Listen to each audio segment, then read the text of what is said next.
सभासदों, माननीय अध्यक्ष जी,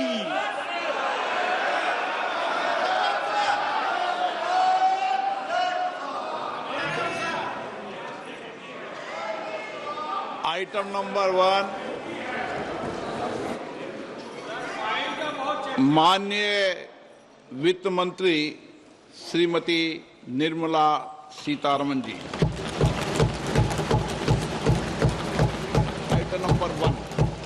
Item number 1. Sir, with your permission, I rise to lay on the table a copy each of the following papers, Hindi and English versions, under Article 281 of the Constitution, Report for 2026 to 2031, Volume 1, Main Report of the 16th Finance Commission. 2. Report for 2026-2031, Volume 2, Annexures of the 16th Finance Commission. Number 3, explanatory memorandum as to the action taken on the recommendations contained in the above report. Item number 2, माननीय वित्त मंत्री निर्मला सीतारमन जी।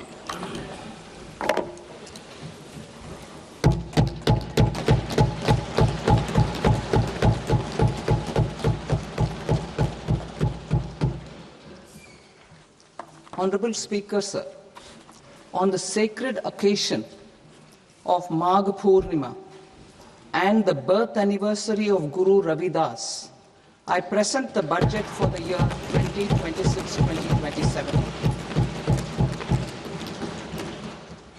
Since we assumed office 12 years ago, India's economic trajectory has been marked by stability, fiscal discipline, sustained growth, and moderate inflation. This is the result of conscious choices we have made, even in times heightened uncertainty and disruption. Our government, led by Honorable Prime Minister Modi, has decisively and consistently chosen action over ambivalence, reform over rhetoric, and people over populism. We have pursued far-reaching structural reforms, fiscal prudence and monetary stability, whilst maintaining a strong thrust on public investment. Keeping Atmanirbharta as a lodestar, we have built domestic manufacturing capacity, energy security, and reduced critical import dependencies.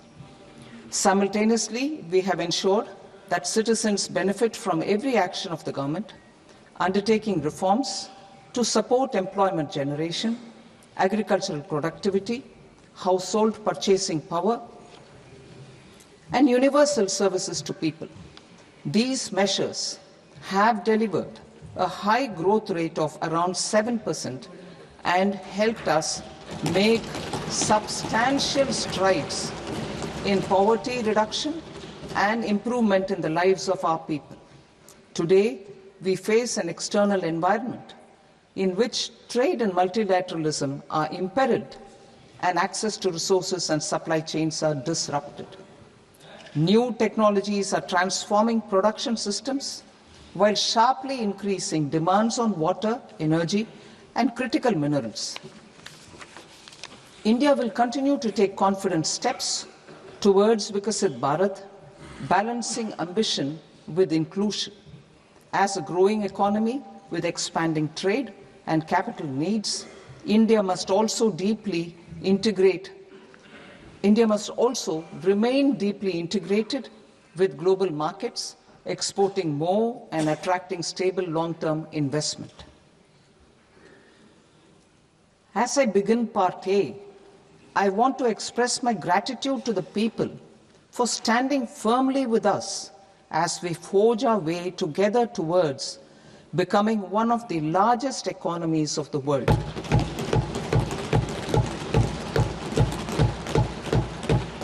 Our aim is to transform aspiration into achievement and potential into performance as we ensure that the dividends of growth reach every farmer, the scheduled caste, the scheduled tribes, the nomads, the youth, the poor, and the women. In Vikasit Bharat Young Leaders Dialogue 2026, several innovative ideas were shared with our Prime Minister, which have inspired many of the proposals, making this a unique Yuva Shakti-driven budget. Our government's sankalp is to focus on our poor, underprivileged, and the disadvantaged. To deliver on this sankalp, and given that this is the first budget prepared in Kartavya Bhavan, we are inspired by three Kartavya. Our first Kartavya is to accelerate and sustain economic growth by enhancing productivity and competitiveness and building resilience to volatile global dynamics. Our second Kartavya is to fulfill aspirations of our people and build their capacity, making them strong partners in India's path to prosperity. Our third Kartavya, aligned with our vision of Sabka Saath, Sabka Vikas, is to ensure that every family, community, region, and sector has access to resources, amenities, and opportunities for meaningful participation. This threefold approach requires a supportive ecosystem. The first requirement is to sustain the momentum of structural reforms, continuous, adaptive, and forward-looking. Second, a robust and resilient financial sector is central to mobilizing savings, allocating capital efficiently, and managing risks. Third, cutting-edge technologies, including AI applications, can serve us as force multipliers for better governance. Reform Express. Our government has undertaken comprehensive reforms towards creating employment, boosting productivity, and accelerating growth. After the Prime Minister's announcement on Independence Day in 2025, over 350 reforms have been rolled out. This includes GST simplification, notification of labor codes, and rationalization of mandatory quality control orders. High-level committees have been formed, and in parallel, the central government is working with the state governments on deregulation and reducing compliance requirements. The Reform Express is well on its way and will maintain its momentum to help us fulfill our Kartavya. I now move to specific proposals. Under our first Kartavya, to accelerate and sustain economic growth, I propose interventions in 6 areas. 1. Scaling up manufacturing in 7 strategic and frontier sectors. 2. Rejuvenating legacy industrial sectors. 3. Creating champion MSMEs. 4. Delivering a powerful push for infrastructure. 5. Ensuring long-term security and stability. And 6. Developing city economic regions. Scaling up of manufacturing in 7 strategic and frontier sectors. Biopharma Shakti, meaning biopharma strategy for health advancement through knowledge, technology, and innovation. India's disease burden is observed to be shifting towards non-communicable diseases like diabetes, cancer, and autoimmune disorders. Biologic medicines are key to longevity and quality of life at affordable costs. To develop India as a global biopharma manufacturing hub,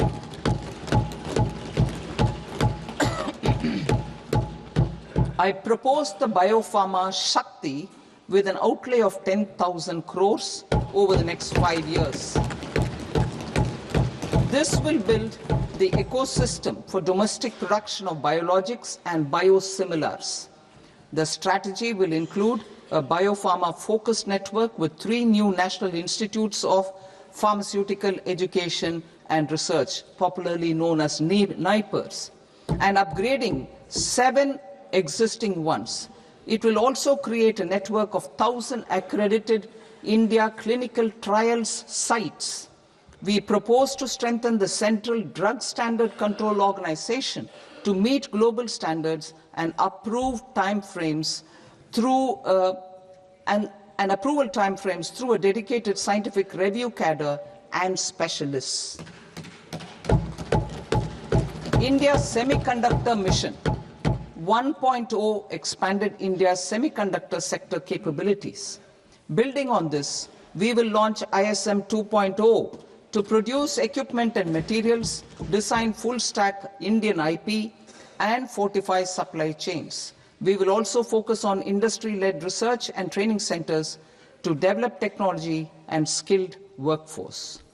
The Electronics Components Manufacturing Scheme, launched in April 2025 with an outlay of 22,919 crores, already has investment commitments at double the targets.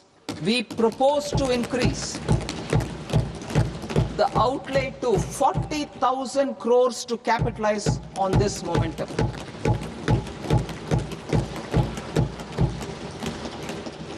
A scheme for rare earth permanent magnets was launched in 2025 November. We now propose to support the mineral-rich states of Odisha, Kerala, Andhra Pradesh, and Tamil Nadu to establish dedicated rare earth corridors to promote mining, processing, research, and manufacturing. To enhance domestic chemical production and reduce import dependency, we will launch a scheme to support states in establishing 3 dedicated chemical parks through challenge route on a cluster-based plug-and-play model. Strong capital goods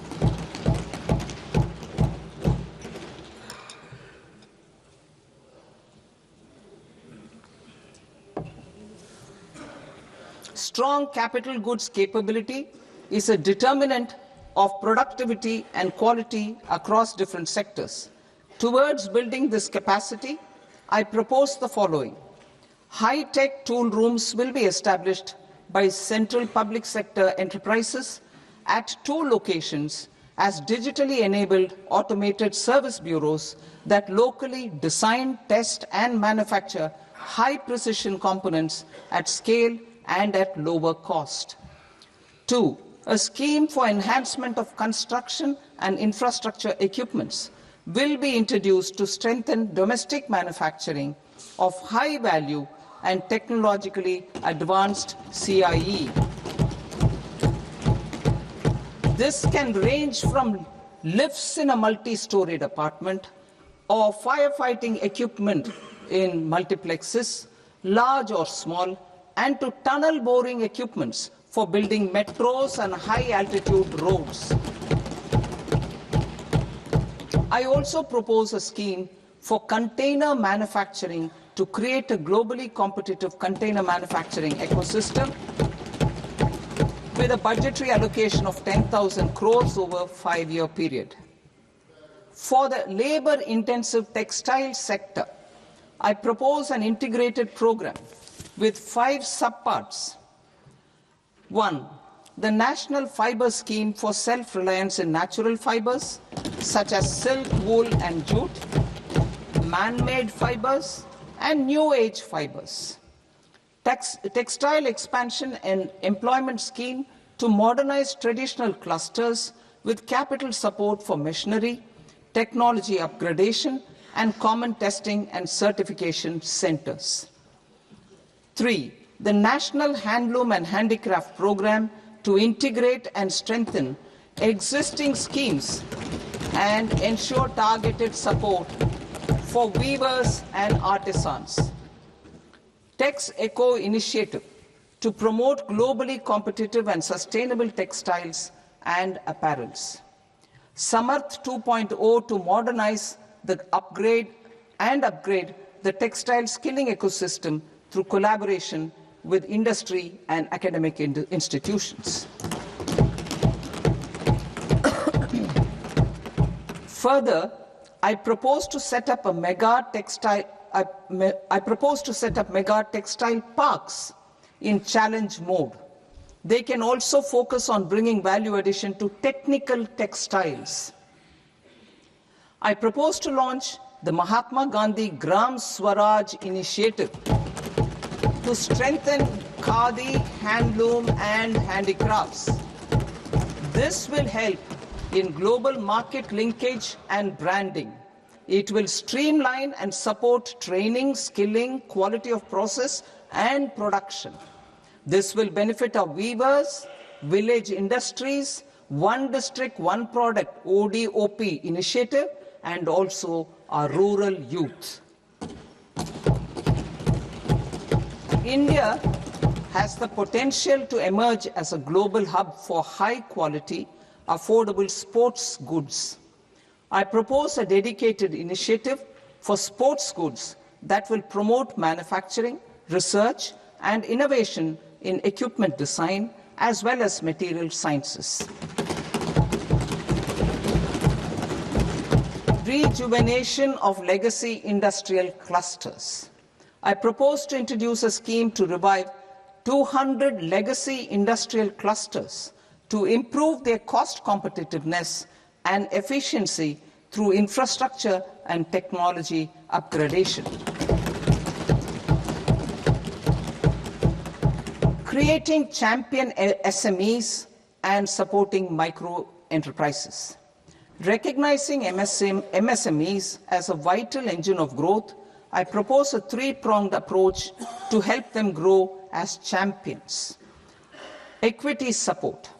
I propose to introduce a dedicated 10,000 crores SME growth fund to create future champions, incentivizing enterprises based on select criteria. I also propose to top up the Self-Reliant India Fund set up in 2021 with 2,000 crores to continue support to micro enterprises and maintain their access to risk capital. Liquidity support. With TREDS, more than 7 lakh crore has been made available to MSMEs. To leverage its full potential, I propose 4 measures. 1. Mandate TREDS as the transaction settlement platform for all purchases from MSMEs by CPSEs, serving as a benchmark for other corporates. 2. Introduce a credit guarantee support mechanism through CGT MSE for invoice discounting on TREDS platform. 3. Link GEM with TREDS for sharing information with financiers about government purchases from MSMEs, encouraging cheaper and quicker financing. 4. Introduce TREDS receivables as asset-backed securities, helping develop a secondary market, enhancing liquidity and settlement of transactions. Professional support. Government will facilitate professional institutions such as the ICAI, ICSI, ICMAI to design short-term modular courses and practical tools to develop a cadre of corporate mitras, especially in Tier 2 and Tier 3 towns. These accredited para-professionals will help MSMEs meet compliance requirements at affordable costs. Infrastructure. During this past decade, our government has undertaken several initiatives for large-scale enhancement of public infrastructure, including through new financing instruments such as Infrastructure Investment Trust (InvITs) and Real Estate Investment Trust (REITs), and institutions like NIIF and NABFID. We shall continue to focus on developing infrastructure in cities with over 5 lakh population, that is Tier 2, Tier 3 cities, which have expanded to become growth centers. Public capital expenditure has increased manifold from 2 lakh crore in 2014-15 to an allocation of 11.2 lakh crore in BE 25-26. In this coming year, that is financial year 2026-27, I propose to increase it to 12.2 lakh crores to continue the momentum.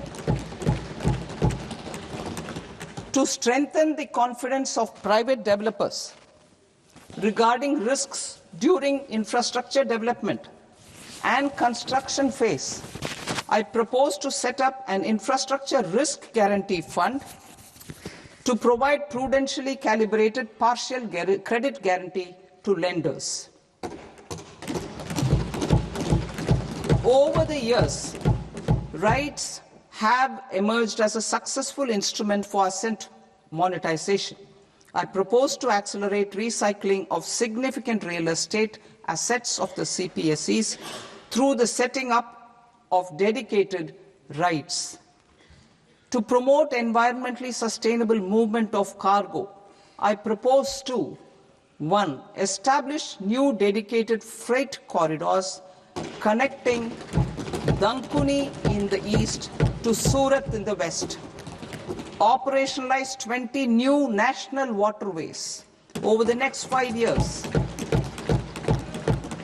starting with National Waterways 5 in Orissa to connect mineral-rich areas of Talcher and Angul and industrial centers like Kalinga Nagar to the ports of Paradeep and Dhamra. Training institutes will be set up as regional centers of excellence for development of required manpower for these waterways. This will benefit youth in the entire stretch of the waterways to train and acquire skills. Further, a ship repair ecosystem catering to inland waterways will also be set up at Varanasi and Patna. And C, launch a coastal cargo promotion scheme for incentivizing a modal shift from rail to road to increase the share of inland waterways and coastal shipping from 6% to 12% by 2047. To enhance last mile and remote connectivity and promote tourism, I propose to give incentives to indigenize manufacturing of seaplanes. A seaplane VGF scheme will be also introduced to provide support for operations. Carbon capture, utilization and storage. Aligning with the roadmap launched in December 2025, the carbon capture, utilization and storage technologies at scale will achieve higher readiness and in end-use application across 5 industrial sectors, including power, steel, cement, refineries, and chemicals. An outlay of 20,000 crore is proposed over the next 5 years for this purpose. City economic regions. Cities are India's engines of growth, innovation, and opportunities. We shall now focus on Tier 2, Tier 3 cities, and even temple towns, which need modern infrastructure and basic amenities. This budget aims to further amplify the potential of cities to deliver the economic power of agglomerations by mapping city economic regions based on their specific growth drivers. An allocation of 5,000 crore per CER over 5 years is proposed for implementing their plans through a challenge mode with a reform-cum-result-based financing mechanism. In order to promote environmentally sustainable passenger systems, we will develop 7 high-speed rail corridors between cities as growth connectors, namely Mumbai to Pune, Pune to Hyderabad, Hyderabad to Bengaluru, Hyderabad to Chennai, Chennai to Bengaluru, Delhi to Varanasi, Varanasi to Siliguri.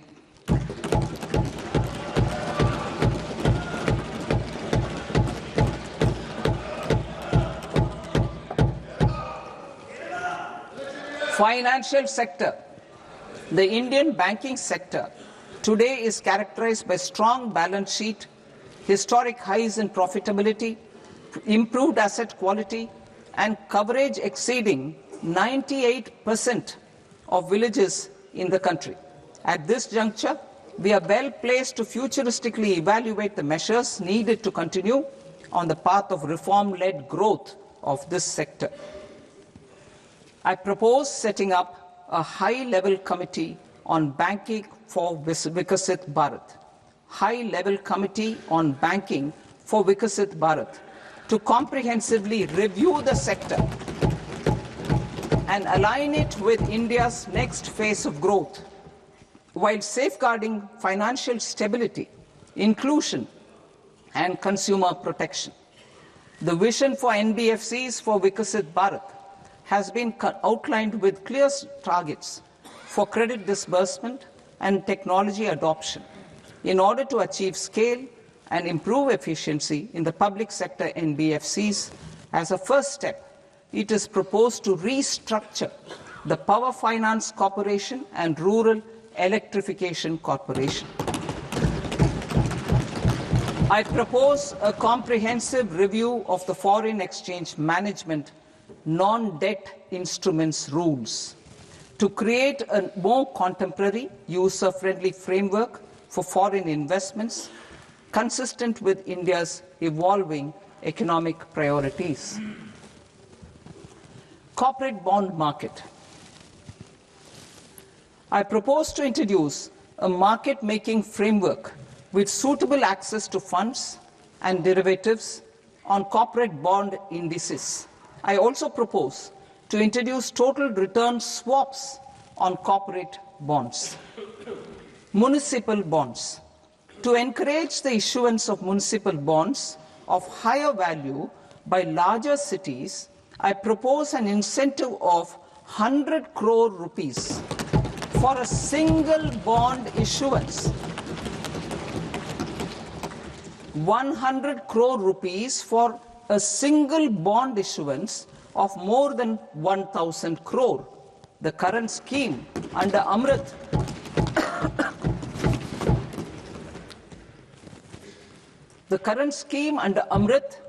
which incentivizes issuances up to 200 crores only, will also continue to support smaller and medium towns. That will also continue to support the smaller and medium towns. Ease of doing business. Individual persons resident outside India, PROI, will be permitted to invest in equity instruments of listed Indian companies through the Portfolio Investment Scheme. It is also proposed to increase the investment limit for an individual PROI under the scheme from 5% to 10%, with an overall investment limit for all individual PROIs to 24% from the current 10%. Emerging technologies including AI. 21st century is technology-driven. Adoption of technology is for the benefit of all people. Farmers in the field, women in STEM, youth keen to upskill, and Divyangjan to access newer opportunities. The government has taken several steps to support new technologies through AI Mission, National Quantum Mission, Anusandhan National Research Fund, and Research and Development and Innovation Fund. Our second kartavya is to fulfill aspirations and build capacities. Close to 25 crore individuals have come out of multi-dimensional poverty through a decade of our government's sustained and reform-oriented efforts.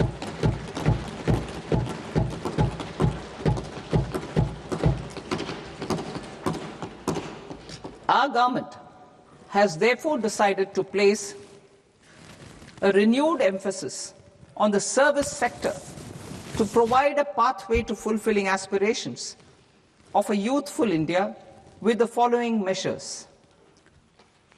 I propose to set up a high-powered education to employment and enterprises standing committee to recommend measures that focus on services sector as a core driver of Vikasit Bharat.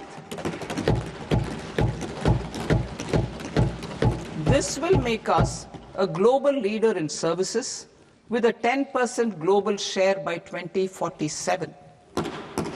The committee will prioritize areas to optimize the potential for growth, employment, and exports.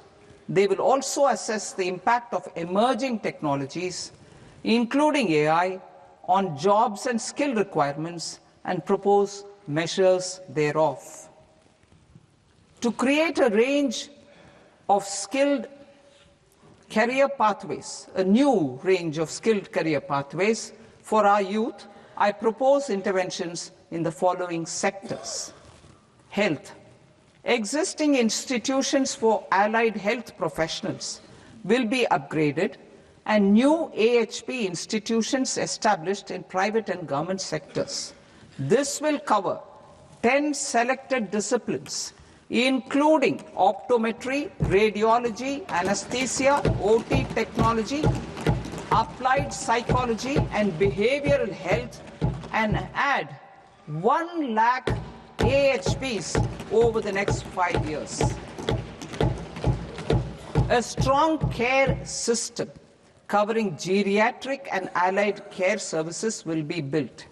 A variety of NSQF-aligned programs will be developed to train multi-skilled caregivers, combining core care and allied skills such as wellness, yoga, and operation of medical assistive devices. In the coming year, 1.5 lakh caregivers will be trained.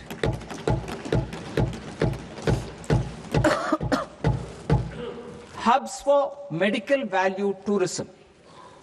To promote India as a hub for medical tourism services, I propose to launch a scheme to support states in establishing 5 regional medical hubs in partnership with the private sector. These hubs will serve as integrated healthcare complexes that combine medical, educational, and research facilities. They will have Ayush centers, medical value tourism facilitation centers, and infrastructure for diagnostics, post-care, and rehabilitation. These hubs will provide diverse opportunities, job opportunities, for health professionals, including doctors and AHPs. Ancient Indian yoga, already respected in several parts of the world, was given a mass global recognition when Honorable Prime Minister took it to the UN. Post-COVID, Ayurveda gained a similar global acceptance and recognition. Exporting quality Ayurveda products helps farmers who grow the herbs and youth who process the products. To meet growing global demand, a few more steps are being taken. I propose to, 1, set up 3 new All India Institutes of Ayurveda. 2, upgrade Ayush pharmacies and drug testing labs for higher standards of certification ecosystem and make available more skilled personnel. 3, upgrade the WHO Global Traditional Medicine Center in Jamnagar to bolster evidence-based research, training, and awareness for traditional medicine. Animal husbandry. Livestock contributes to close to 16% of farm income, including of poor and marginal households. to scale up availability of veterinary professionals by more than 20,000. I propose to roll out a loan-linked capital subsidy support scheme for establishment of veterinary and para-veterinary colleges, veterinary hospitals, diagnostic laboratories, and breeding facilities in private sector. Collaboration between Indian and foreign institutions will also be facilitated. Orange economy. India's animation, visual effects, gaming and comics sector, AVGC sector, is a growing industry projected to require 2 million professionals by 2030. I propose to support the Indian Institute of Creative Technologies, Mumbai, in setting up AVGC content creator labs in 15,000 secondary schools all over the country and 500 colleges. The Indian design industry is expanding rapidly, and yet there is a shortage of Indian designers. I propose to establish, through Challenge Route, a new National Institute of Design to boost design education and development in the eastern region of India. Education.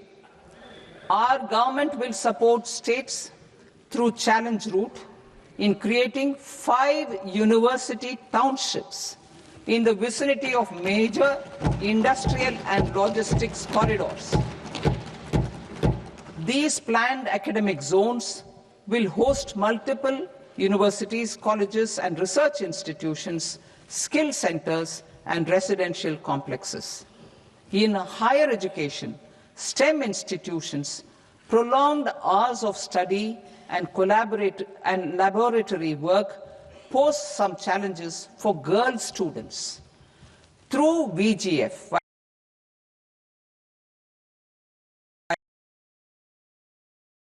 girls' hostel will be established in every district.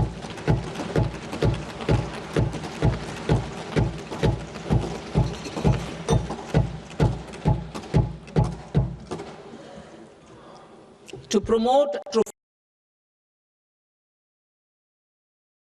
via immersive experiences, 4 telescope infrastructure facilities will be set up or upgraded. The National Large Solar Telescope, the National Large Optical Infrared Telescope, the Himalayan Chandra Telescope, and the Cosmos 2 Planetarium. Tourism. The tourism sector has the potential to play a large role in the employment generation, forex earnings, and expanding the local economy. I propose to set up a National Institute of Hospitality by upgrading the existing National Council for Hotel Management and Catering Technology. It will function as a bridge between academia, industry, and government. I also propose a pilot scheme for upskilling 10,000 guides in 20 iconic tourist sites through a 2-week training course in hybrid mode in collaboration with the Indian Institute of Management. A national destination digital knowledge grid will be established to digitally document all places of significance, cultural, spiritual, and heritage. This initiative will create a new ecosystem of jobs for local researchers, historians, content creators, and technology partners. India has the potential and opportunity to offer world-class trekking and hiking experience. We will develop ecologically sustainable mountain trails in Himachal Pradesh, Uttarakhand, and Jammu Kashmir. Also in Araku Valley in the Eastern Ghats and Podigai Malai in the Western Ghats. Turtle trails along key nesting sites in the coastal areas of Odisha, Karnataka and Kerala. And 3, bird watching trails along the Pulikat Lake in Andhra Pradesh, Tamil Nadu. It's on the border. Under the visionary leadership of Honorable Prime Minister, we established the International Big Cat Alliance in 2024. This year, India is hosting the first ever Global Big Cat Summit, where heads of governments and ministers from 95 range countries will deliberate on collective strategies for conservation. Heritage and culture tourism.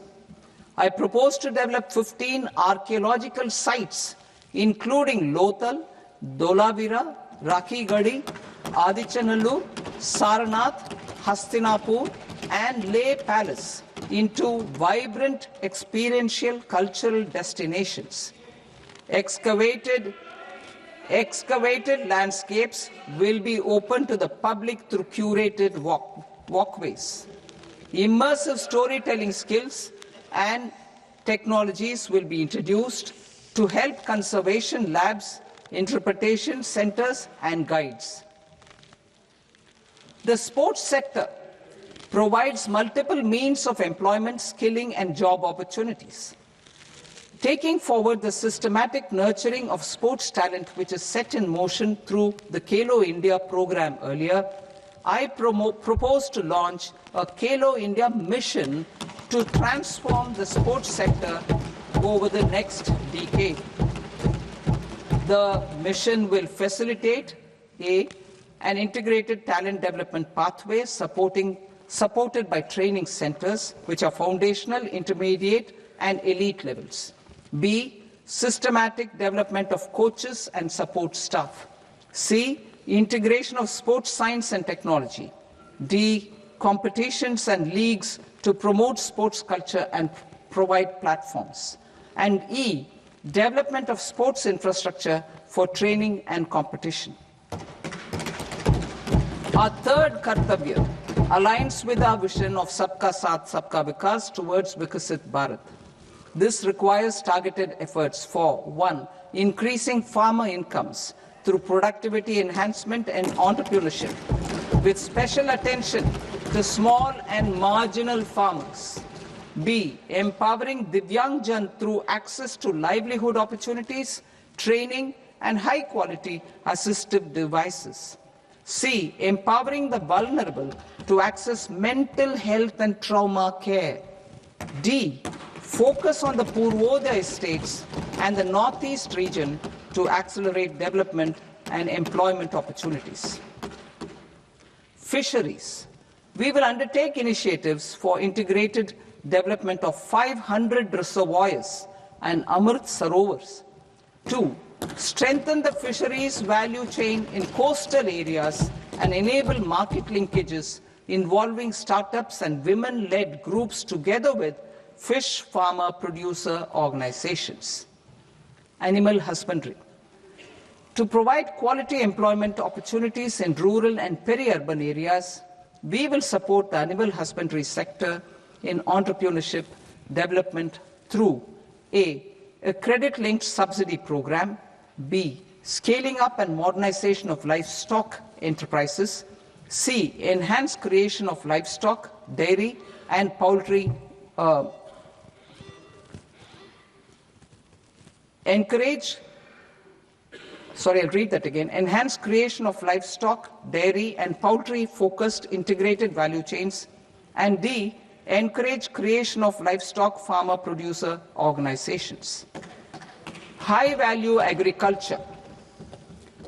To diversify farm outputs, increase productivity, enhance farmers' incomes, and create new employment opportunities, we will support high-value crops such as coconut, sandalwood, cocoa, cashew in the coastal areas, agar trees in Northeast, and nuts such as almonds, walnuts, and pine nuts in our hilly regions.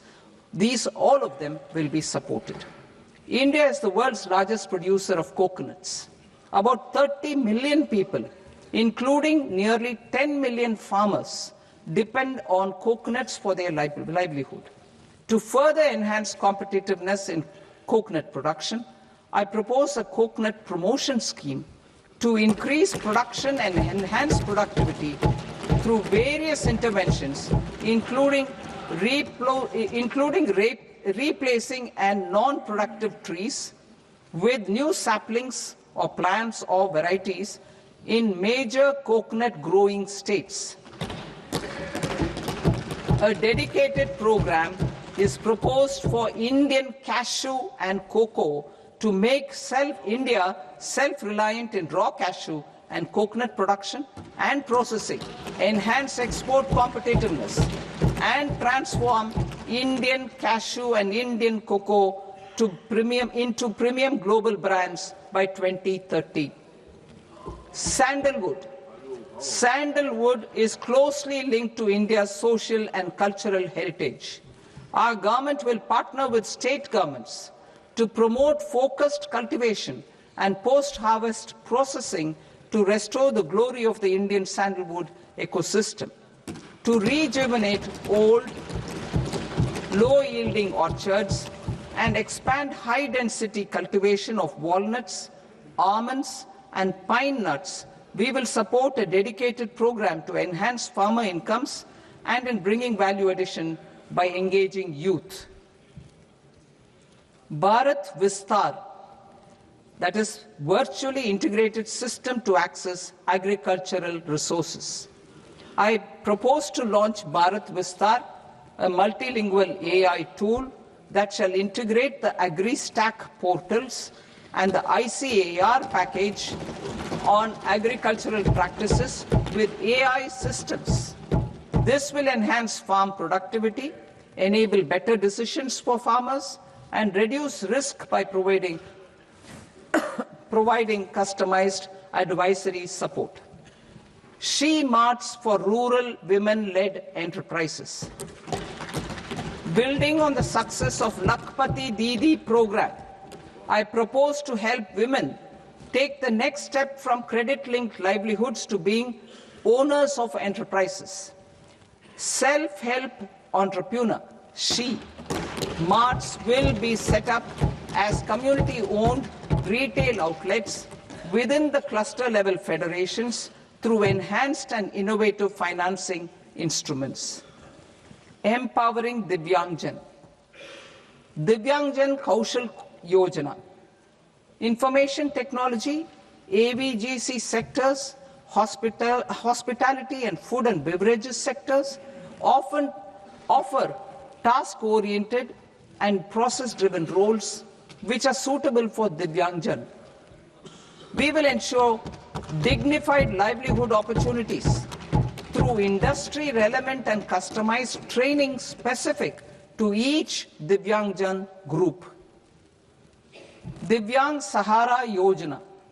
Timely access to high-quality assistive devices for all eligible Divyangjan is a fundamental need. I propose to 1. Support the Artificial Limbs Manufacturing Corporation of India, Alimco, to set up and to scale up production of assistive devices, invest in R&D and AI integration, strengthen PM Divyasha Kendras, and support setting up of assistive technology marts as modern retail style centers where Divyangjan and senior citizens can see, try and purchase assistive products. Reaffirming our commitment to mental health and trauma care. There are no national institutes for mental health care in North India. We will therefore set up a NIMHANS 2 and also upgrade national mental health institutes in Ranchi and in Tezpur as regional apex institutions. Emergencies expose families, particularly the poor and vulnerable, to unexpected expenditure. We will strengthen and increase these capacities by 50% in district hospitals by establishing emergency and trauma care centers.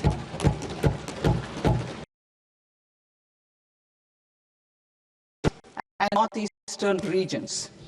Purvodaya. I propose the development of an integrated East Coast industrial corridor with a well-connected node at Durgapur, creation of 5 tourism destinations in 5 Purvodaya states, and the provision of 4,000 e-buses. Buddhist sites in northeastern region. The northeastern region is a civilizational confluence of Theravada and Mahayana or Vajrayana traditions. I propose to launch a scheme for development of Buddhist circuits in Arunachal Pradesh, Sikkim, Assam, Manipur, Mizoram, and Tripura. The scheme will cover preservation of temples and monasteries, pilgrimage interpretation centers, connectivity, and pilgrim amenities. 16th Finance Commission. On 17th November 2025, the 16th Finance Commission submitted its report to the President. As mandated under Article 281 of the Constitution, the government is to lay the report along with the explanatory memorandum on the action taken report on the recommendations of the Commission in Parliament, which, Sir, Honourable Speaker, you've allowed me to do at the commencement of the session. The government has accepted the recommendation of the Commission to retain the vertical share of devolution at 41%. As recommended by the Commission, I have provided 1.4 lakh crores of rupees to the states for the year 2026-2027 as Finance Commission grants. These include rural and urban local body and disaster management grants. Fiscal consolidation. Government has been delivering on our fiscal commitments consistently without compromising on social needs. To strive towards accepted standards of fiscal management in Budget 25-26, I had indicated that the central government would target reaching a debt-to-GDP ratio of 50 plus or minus 1% by 2030-31. In line with this, the debt-to-GDP ratio is estimated to be 55.6% of GDP in BE 26-27. compared to 56.1% of GDP in RE 25-26. A declining debt-to-GDP ratio will gradually free up resources for priority sector lending and expenditure by reducing the outgo on interest payments. One of the main operational instruments for debt targeting is the fiscal deficit. I am happy to inform this august House that I fulfilled my commitment made in 2021-2022 to reduce fiscal deficit below 4.5% of GDP by 25-26. In RE 25-26, the fiscal deficit has been estimated at par with BE of 2025-26 at 4.4% of GDP. In line with the new fiscal prudence path of debt consolidation, the fiscal deficit in BE 26-27 is estimated to be 4.3% of the GDP.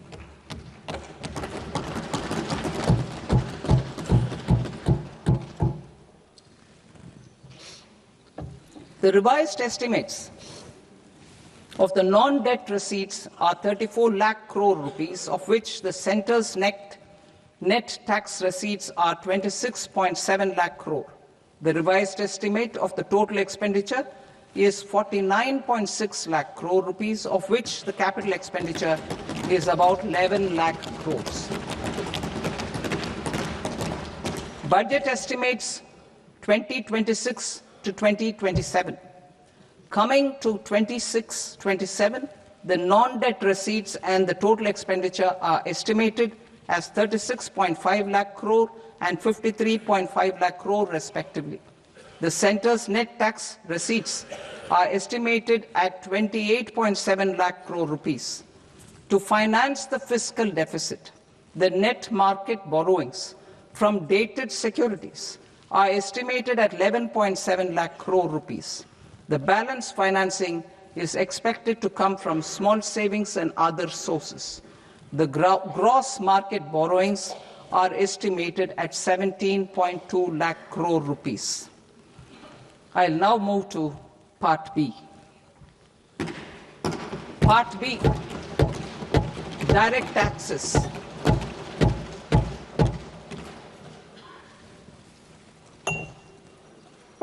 Honorable Speaker, sir, I now present my proposals on direct taxes.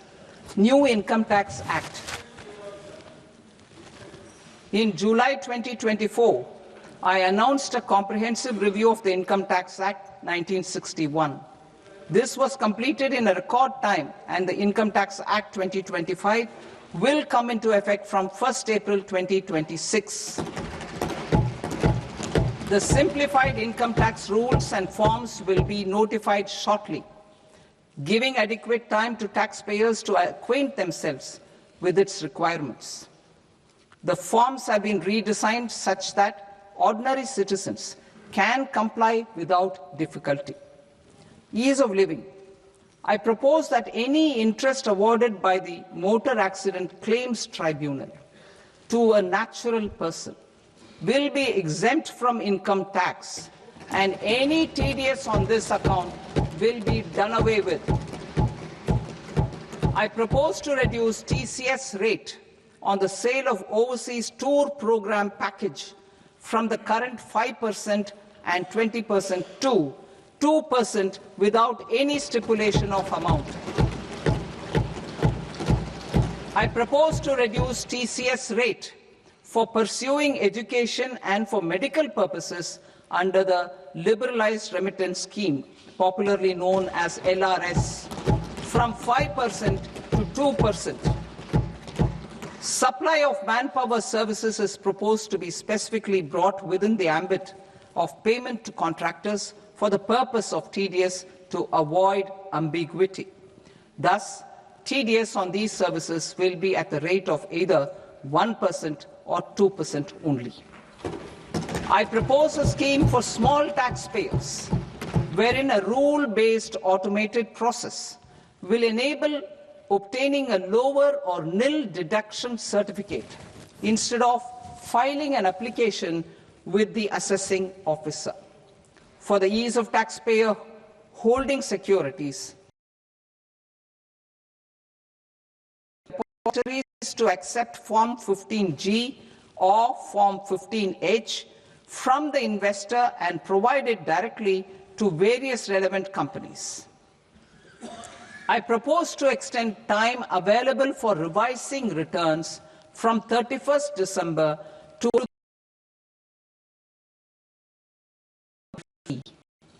I also propose to stagger the timeline for filing of tax returns. Individuals with ITR 1 and ITR 2 returns will continue to file till 31st July, and non-audit business cases or trusts are proposed to be allowed time till 31st August. TDS on sale of immovable property by a non-resident is proposed to be deducted and deposited through resident buyers and his or her PAN-based challan instead of requiring a TAN, which is a temporary accounting number. To address practical issues of small taxpayers like students, young professionals, tech employees, relocated NRIs, and such others, I propose to introduce a one-time 6-month foreign asset disclosure scheme for these taxpayers to disclose This scheme would be applicable for two categories of taxpayers, namely A, who did not disclose their overseas income or assets, and B, who disclosed their overseas income and or paid due tax but could not declare the asset acquired. For category A, the limit of undisclosed income or asset is proposed to be up to 1 crore rupees. They need to pay 30% of fair market value of asset or 30% of undisclosed income as tax and 30% as additional income tax in lieu of penalty, and would thereby get immunity from prosecution. For category B, asset value is proposed to be up to 5 crore rupees. Here, immunity from both penalty and prosecution will be available with a payment of fee of 1 lakh rupees. Rationalizing penalty and prosecution. Multiplicity of proceedings are hindrance to the ease of doing business. I propose to integrate assessment and penalty proceedings by way of a common order for both. There will be no interest liability on the taxpayer on the penalty amount for the period of appeal before the first appellate authority, irrespective of the outcome of appeal process. Further, quantum of prepayment is being reduced from 20% to 10% and will continue to be calculated only on core tax demand. As an additional measure for reducing litigation, I propose to allow taxpayers to update their returns even after reassessment proceedings have been initiated, and an additional 10% tax rate over and above the rate applicable for the relevant year. The assessing officer will then use only this updated return in his proceedings.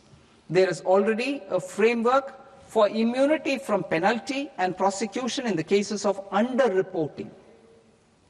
I propose to apply this framework for immunity to misreporting too. However, in such a case, the taxpayer will need to pay 100% of the tax amount as an additional income tax over and above the tax and interest due. Penalties for certain technical defaults, such as failure to get accounts audited, non-furnishing of transfer pricing audit report, and default in furnishing statement for financial transactions, are proposed to be converted into fee.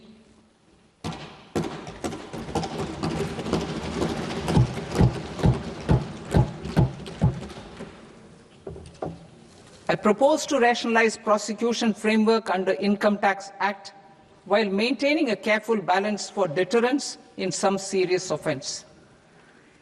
Non-production of books of account and documents and requirement of TDS payment where payment is made in kind are being decriminalized. Further, minor offences will attract fine only. The remaining prosecutions will be graded commensurate with the quantum of offence. They will entail only simple imprisonment with maximum imprisonment reduced to 2 years and power to courts to convert even those into fines. There is no penalty. There is no penalty presently for non-disclosure of non-immovable foreign assets with aggregate value less than 20 lakh rupees. I propose to also provide them with immunity from prosecution with retrospective effect from 1/10/2024.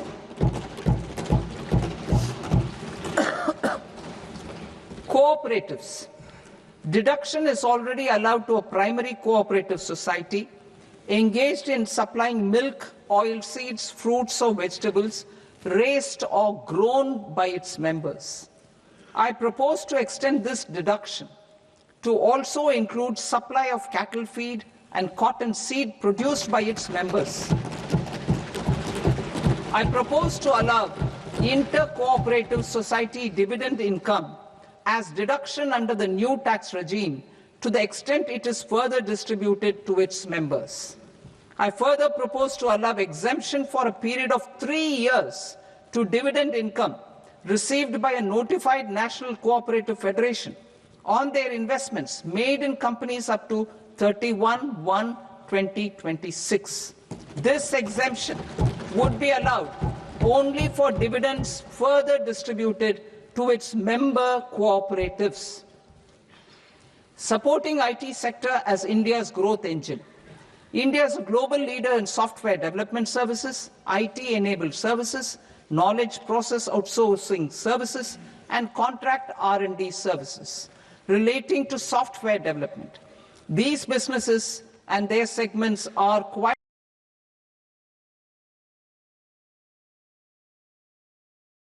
single category of information technology services with a common safe harbor margin of 15.5% applicable to all.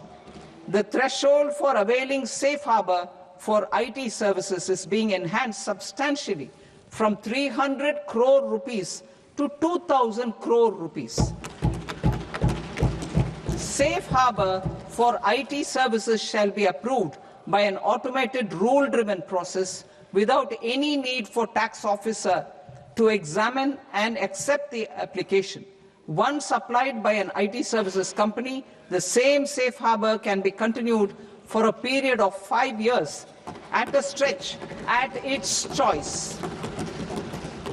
For IT services companies who want to conclude advanced pricing agreement, APA, I propose to fast-track unilateral APA process for IT services and endeavor to conclude it within a period of 2 years.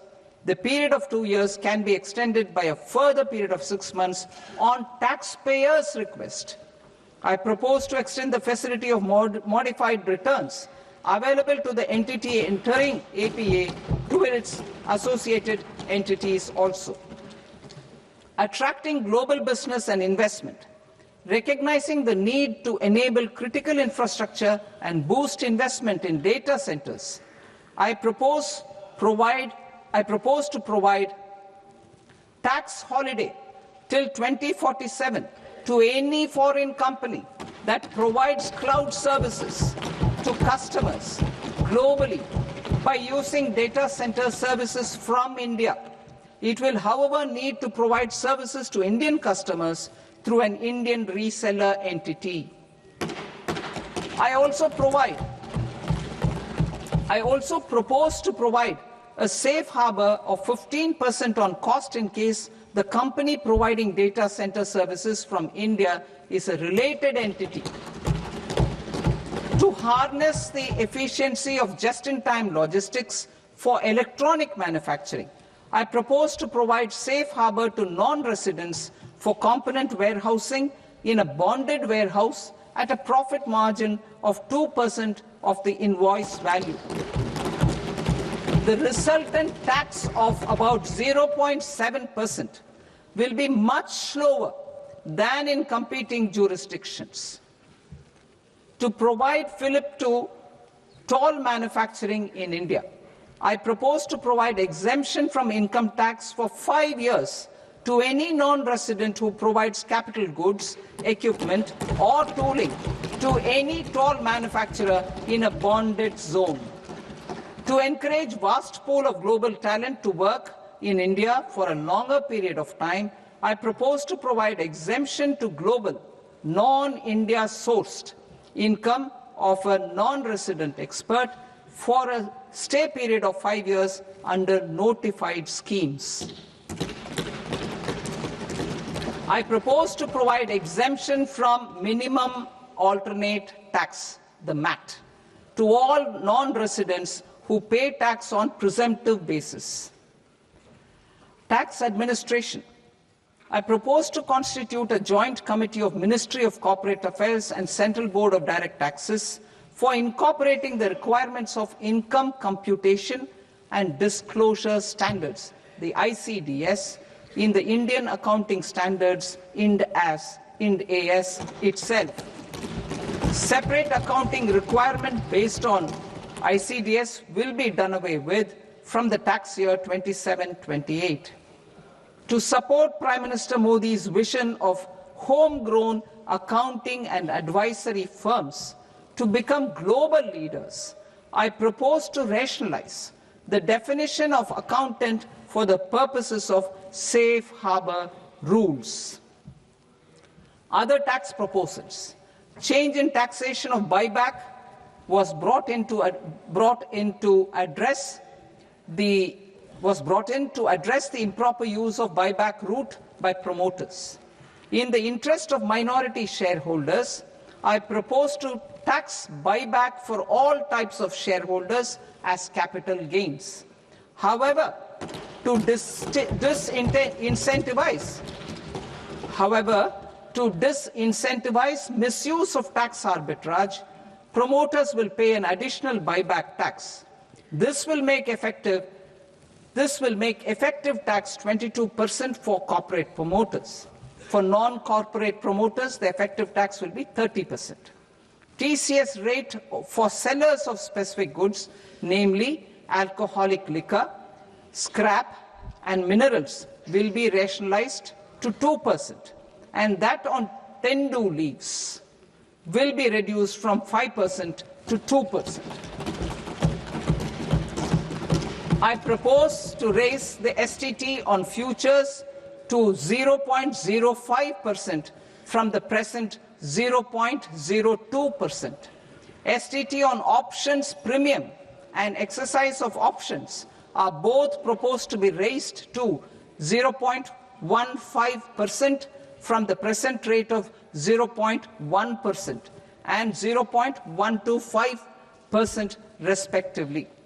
We reformed the taxation landscape for corporates in 2019 by providing them a simplified regime with lower tax rate so that they could productively focus on business rather than on claim of deductions and exemptions. To encourage companies to shift to the new regime, set off of brought forward MAT credit, minimum alternate tax credit, is proposed to be allowed to companies only in the new regime. Set off using available MAT credit is proposed to be allowed to an extent of 1/4 of the tax liability in the new regime. MAT is proposed to be made final tax, so there will be no further credit accumulation from 1st April 2026. In line with this change, the rate of final tax is being reduced to 14% from the current MAT rate of 15%.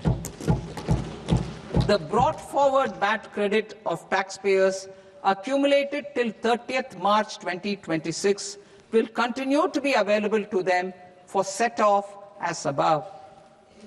Indirect taxes. I shall now take up proposals related to indirect taxes.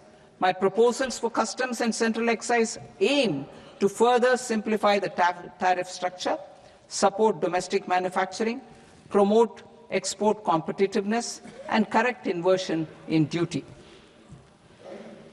To continue weeding out long-continuing customs duty exemptions, I propose to remove certain exemptions on items which are being manufactured in India or where the imports are negligible.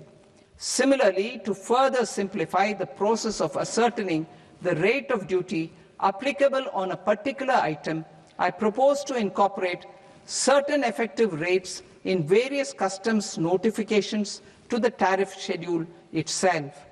I shall now take up sector-specific proposals. Promotion of exports of marine, leather, and textile products. I propose to increase the limit for duty-free imports of specified inputs used for processing seafoods for export from the current 1% to 3% of FOB value of the previous year's export turnover. I also propose to allow duty-free imports of specified inputs, which is currently available for exports of leather or synthetic footwear, to exports of shoe uppers as well. I propose to extend the time period for export of final product from the existing 6 months to 1 year for exporters of leather or textile garments, leather or synthetic footwear, and other leather products. Energy transition and security. I propose to extend the basic customs duty exemption given to capital goods used for manufacturing lithium-ion cells for batteries to those used for manufacturing lithium-ion cells for battery energy storage systems also. I propose to exempt basic customs duty on import of solar glass. Nuclear power. I propose to extend the existing basic customs duty exemption on imports of goods required for nuclear power projects till the year 2035 and expand it for all nuclear plants irrespective of their capacity. Critical minerals. It is proposed to provide basic customs duty exemption to the import of capital goods required for the processing of critical minerals in India. Biogas blended CNG. While calculating the central excise duty payable on biogas blended CNG. Civil and defense aviation. I propose to exempt basic customs duty on components and parts required for the manufacture of civilian training and other aircrafts. It is proposed to exempt basic customs duty on raw materials imported for the manufacture of parts of aircraft to be used in maintenance, repair, or overall requirements by units in the defense sector. Electronics. To deepen value addition in the consumer electronics sector, I propose to exempt basic customs duty on specified parts used in the manufacture of microwave ovens. Special economic zone. To address the concerns arising about utilization of capacity by manufacturing units in the special economic zones due to global trade disruptions, I propose as a special one-time measure to facilitate sales by eligible manufacturing units in SEZs to the domestic tariff area at concessional rates of duty. The quantity of such sales will be limited to a prescribed proportion of their exports. Necessary regulatory changes will be undertaken to operationalize the measures while ensuring level playing field for the units working in the DTA. Ease of living. To rationalize the customs duty structure for goods imported for personal use, I propose to reduce the tariff rate on all dutiable goods imported for personal use from 20% to 10%. To provide relief to patients, particularly those suffering from cancer, I propose to exempt basic customs duty on 17 drugs or medicines. I propose also to add 7 more rare diseases for the purposes of exempting import duties on personal imports of drugs, medicines, and food for special medical purposes used in their treatment. Customs process. India's role and share in the global trade is poised for a major leap in line with our ambition and journey towards Vikasit Bharat.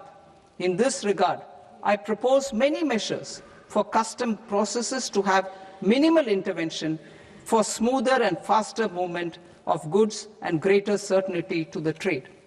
Trust-based systems. I propose to enhance duty deferral period for Tier 2 and Tier 3 authorized economic operators, known as AEOs, from 15 days to 30 days. I propose to provide eligible manufacturer importers the same duty deferral facility. This should encourage them to get themselves accredited as a full-fledged Tier 3 AEO in due course. To provide greater certainty and for better business planning, I propose to extend validity period of advance ruling binding on customs from the present 3 years to 5 years. In the spirit of the whole of government approach,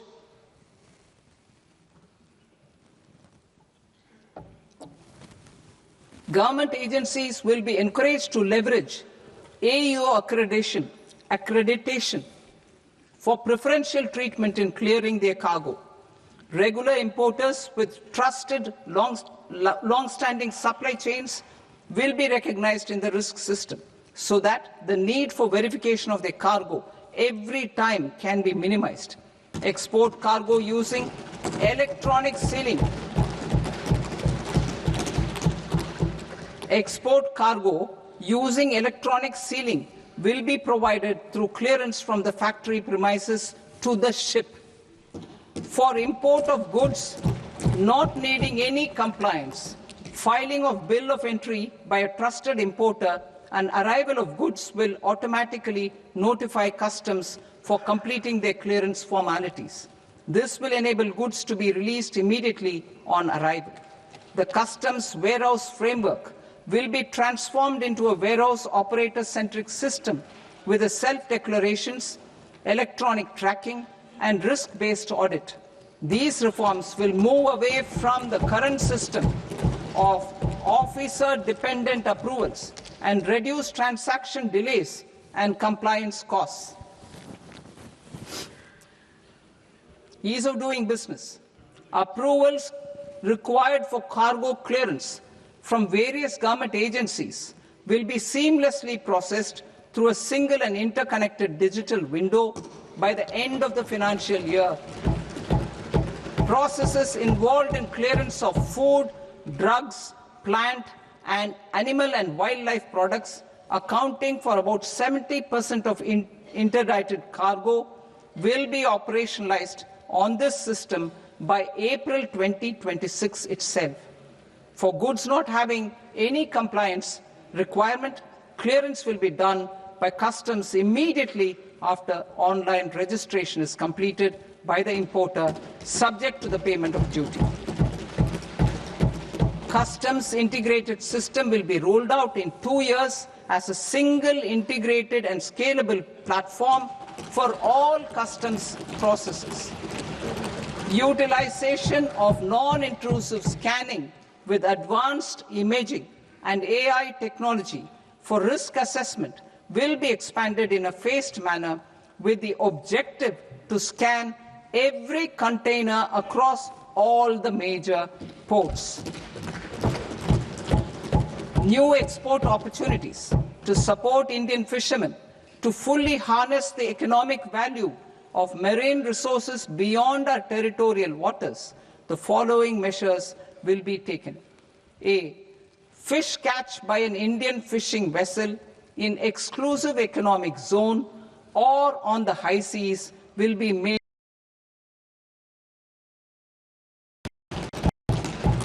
Landing of such fish on foreign port will be treated as export of goods. Safeguards will be put in place to prevent misuse during fish catch, transit, or transshipment. To support aspirations of India's small businesses, artisans, and startups to access global markets through e-commerce, I am pleased to announce complete removal of the current value cap of 10 lakh rupees per consignment on courier exports. In addition, handling of rejected and returned consignments will be improved with effective use of technology for identifying such consignments. I propose to revise provisions governing baggage clearance during international travel to address genuine concerns of passengers.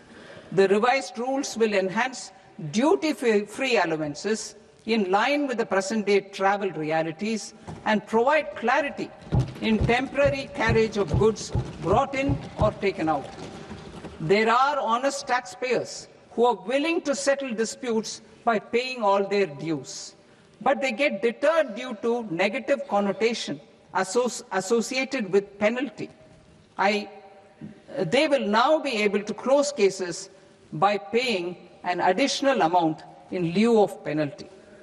Honorable Speaker, sir, with this, I commend the budget to this august House. Jai Hind.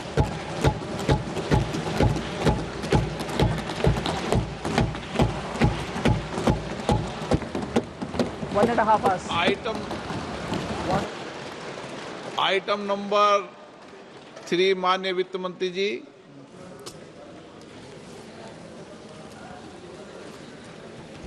Item number 2, sir. 3। Sir, with your permission, I rise to lay on the table of the following statements under Section 3(1) of the Fiscal Responsibility and Budget Management Act of 2003. Medium-term fiscal policy cum fiscal policy strategy statement and macroeconomic framework statement.